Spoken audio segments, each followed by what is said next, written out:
नमस्कार विद्यार्थी मित्रांनो, देवा स्टडी या आपल्या यूट्यूब चॅनलमध्ये आपलं स्वागत आहे. आज आपण ठोकळा, घन किंवा घनाकृती यावर आधारित प्रश्न अभ्यासणार आहोत. आता ठोकळ्याचे NMMS या परीक्षेसाठी जवळपास 7 ते 8 प्रश्न विचारले जातात. ठोकळ्यावर आधारित एकूण 3 प्रकारचे प्रश्न विचारले जातात. आता तुम्हाला बघा, चित्रामध्ये ठोकळा दिसतो. हा पहिला प्रकार आहे.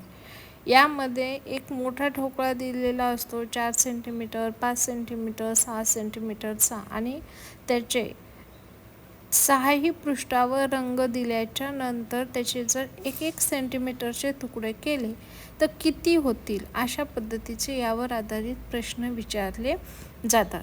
हा झाला ठोकळ्याचा पहिला प्रकार. यावर आपण सविस्तर व्हिडिओ बनवणार आहोत. आज आपण दुसऱ्या आणि तिसऱ्या प्रकाराची माहिती घेऊ. ठोकळ्यावर आधारित दुसऱ्या प्रकारचे प्रश्न आता आपण पाहूया. बघा, 4 ठोकळे किंवा 3 ठोकळे दिलेले असतात. त्याच्यामध्ये नंबरिंग केलेलं असतं आणि तुम्हाला त्या अंकाच्या विरुद्ध पृष्ठावर कुठला अंक येईल असं विचारलं जातं.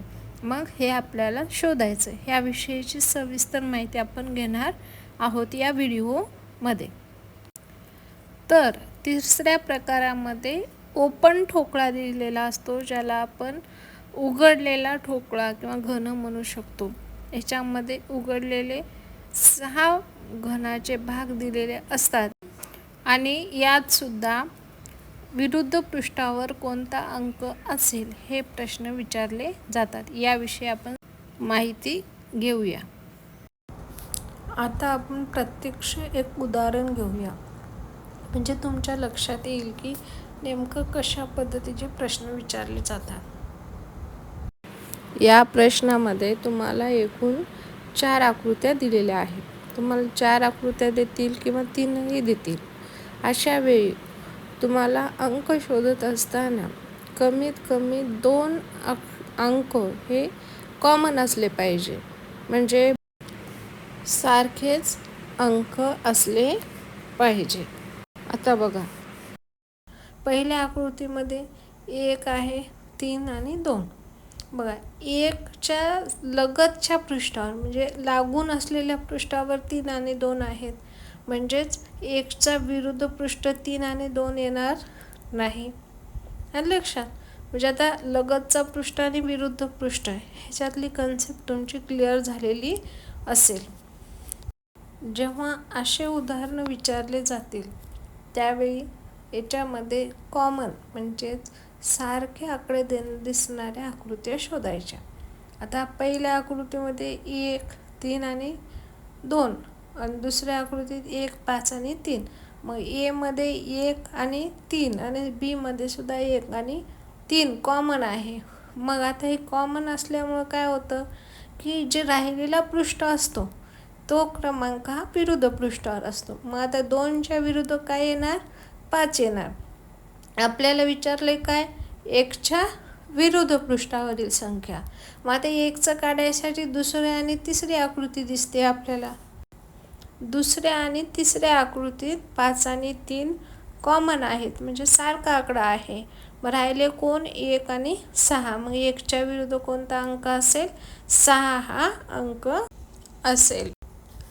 आता आपण दुसरं उदाहरण पाहूया. यामध्ये 3 या अंकाच्या विरुद्ध पृष्ठावर कोणता अंक येईल असं आहे. मग आता यासाठी आपण पूर्ण आकृत्या बघून घ्यायच्या. जिथं कॉमन अंक दिसत आहेत अशी आकृती शोधायची आणि आपल्याला विचारलंय काय, 3च्या विरुद्ध पृष्ठ. सुरुवातीला 2 संख्या कॉमन असणाऱ्या आणि 3 दिसेल अशी आकृती शोधायची. मग आता तिसरी आणि चौथी आकृती, यामध्ये कॉमन काय आहे, 5 आणि 6.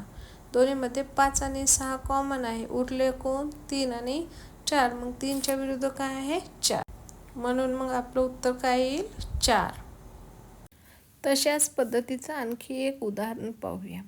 बघा, याच्यामध्ये काय दिले, खालील आकृतीमध्ये 5 या अंकाच्या विरुद्ध विचारले. मग आता 5 अंकाच्या विरुद्ध पृष्ठावर कोणता असेल, सेम तीच प्रोसेस. कॉमन अंक शोधायचे. 2 कॉमन अंक कोणते आहेत? तर पहिल्या आणि दुसऱ्या आकृतीमध्ये कॉमन आहे 1 आणि 3. मग 1 आणि 3 पहिल्या आकृतीत आहे, दुसऱ्याही आहे. मग राहिलेले पृष्ठ कोणते आहेत? 2 आणि 5. त्याच्यामुळं मग 2च्या विरुद्ध पृष्ठावर कोणता अंक असेल? 5. मग 5च्या विरुद्ध कोणता असेल? 2. म्हणून आपलं उत्तर काय येईल? 2 हा अंक येईल. ह्या उदाहरणामध्ये बघा, आता इथं तुम्हाला विचारलेला प्रश्न आहे की 1च्या विरुद्ध पृष्ठावर कोणता अंक असेल. आता इथं तुम्हाला 2च आकृत्या दिल्यात आणि दोन्हीमध्ये कॉमन असं फक्त एकच आकडा आहे. असं उदाहरण आलं असल्यास सुरुवातीला कॉमन जो आकडा आहे तो लिहून घ्यायचा. मग पहिली आकृती बघायची. त्या पहिल्या आकृतीमध्ये घड्याळाच्या दिशेने म्हणजे कॉमन आकडा जो दिसतोय त्याच्यापासून घड्याळाच्या दिशेने अंक लिहित जायचे. म्हणजे घड्याळाचा काटा जसा फिरतो का नाही तसं. आता पहिल्या आकृतीमध्ये आणि दुसऱ्या आकृतीमध्ये 4 कॉमन आहे. मग 4 हा अंक सुरुवातीला लिहून घ्यायचा. मग आता आकृती ए पाहायची पहिली. त्याच्यामध्ये 4च्या नंतर घड्याळाच्या काट्याच्या दिशेने जर आपण फिरत गेलो तर 4 नंतर येतं 2, 2 नंतर येतं 3. हे झालं पहिल्या आकृतीच्या बाबतीत. त्यानंतर दुसऱ्या आकृतीच्या बाबतीत 4च्या समोर 4 लिहा. त्याच्या खाली घड्याळाच्या दिशेने गेल्यानंतर काय येतं? 4च्या खाली येणार 1, त्याच्या खाली येणार 5. म्हणजेच आपण दोन्ही आकृत्यांची समोरासमोर जी मांडणी केली, हे समोरासमोर येणारे जे अंक आहेत ते एकमेकांच्या विरुद्ध पृष्ठावरील आहे. म्हणजेच 1च्या विरुद्ध पृष्ठावर येईल 2, 5च्या विरुद्ध पृष्ठावर येईल 3. म्हणजेच आपलं उत्तर येईल 1च्या विरुद्ध पृष्ठावर 2. आता याच पद्धतीचं दुसरं एक उदाहरण बघूया, जे UPSC परीक्षेसाठी 2012मध्ये आलेलं होतं. आता यामध्ये काय विचारले? तर ये या अक्षराच्या विरुद्ध पृष्ठावर काय आहे? आता 3ही आकृत्या बघितल्यानंतर आपल्याला फक्त एकच अक्षर हे कॉमन दिसतंय. मग आता पहिल्या आणि दुसऱ्याचाच विचार करूया आपण. तर पहिल्या आकृतीमध्ये आणि दुसऱ्या आकृतीमध्ये के हे अक्षर कॉमन आहे. मग आता परत आपली तीच पद्धत, घड्याळाच्या काट्याच्या दिशेने फिरवायचं.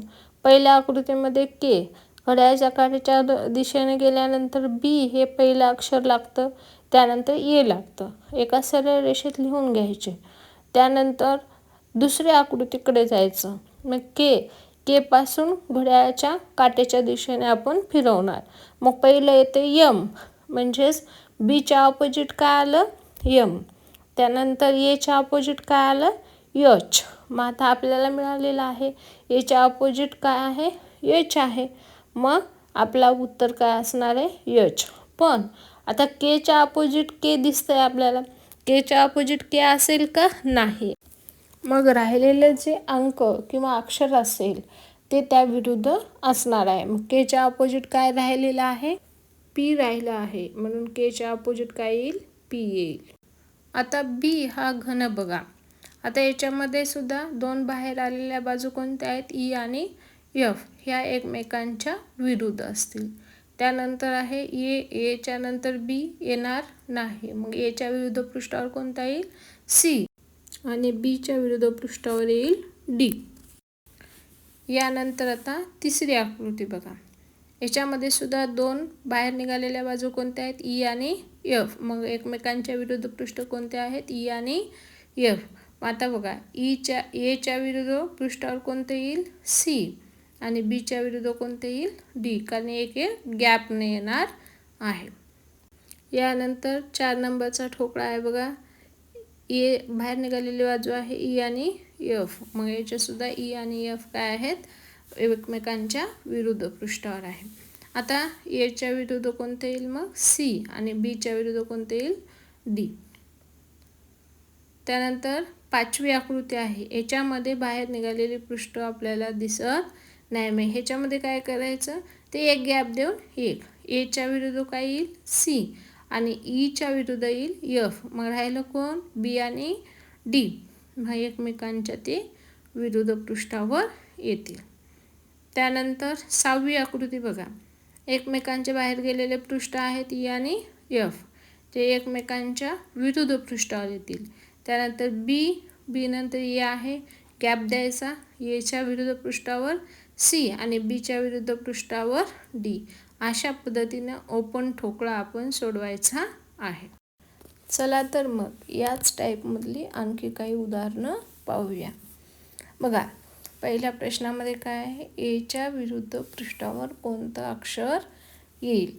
मग आता बघा बाहेर निघालेले पृष्ठ कोणते आहेत ई आणि एफ. मग ते येईल का नाही. मग ईच्या विरुद्ध काय आहे एफ आहे. मग एच्या विरुद्ध काय येईल बी येईल का नाही. गॅप द्यावा लागेल. एका गॅपनंतर एक, कारण ते सलग पृष्ठ आहे बरोबर. मग आता गॅप कोणता आहे बीचा. मग एच्या विरुद्ध काय येईल सी येईल आणि बीच्या विरुद्ध काय येईल डी येईल. म्हणून मग आपलं काय उत्तर येणार आहे एच्या विरुद्ध सी. त्याच्यानंतर नेक्स्ट प्रश्न आहे बघा, सीच्या विरुद्ध पृष्ठावर कोणता अक्षर येईल. मग सांगा बरं आता. एच्या विरुद्ध सी येणार म्हणजे सीच्या विरुद्ध काय येईल ए येईल. आलं लक्षात. चला मग ओपन ठोकळ्यावर आधारित उदाहरणं पाहूया. आता प्रश्न बघा, दिलेल्या आकृतीत ईच्या समोरील पृष्ठावर कोणतं अक्षर असेल. बघा आता पहिली आकृती दिसते, त्याच्यामध्ये बाहेर निघालेले पृष्ठ दिसत आहेत, त्याच्यामध्ये ई आणि एफ आहे. मग ईच्या विरुद्ध पृष्ठावर बाहेर निघालेलं दुसरं पृष्ठ आहे एफ, म्हणजे ईच्या विरुद्ध काय येईल एफ येईल. याच्यामध्ये काही पाहण्याची गरज आहे का जास्तीचं नाही. त्यानंतर दुसरा प्रश्न आहे, दिलेल्या आकृतीत बीच्या समोरील पृष्ठावर कोणता अक्षर येईल. मग आता सांगा बरं, ई आणि एफ हे बाहेर निघालेले आहेत, ते एकमेकांच्या विरुद्ध राहणार. आता एच्या विरुद्ध बी येईल का नाही. गॅप द्यावा लागेल. मग एच्या विरुद्ध काय येईल सी आणि बीच्या विरुद्ध काय येईल डी. मग आपलं उत्तर असेल डी. नेक्स्ट क्वेश्चनमध्ये विचारले बघा, सीच्या समोरील पृष्ठावर कोणता अंक येईल.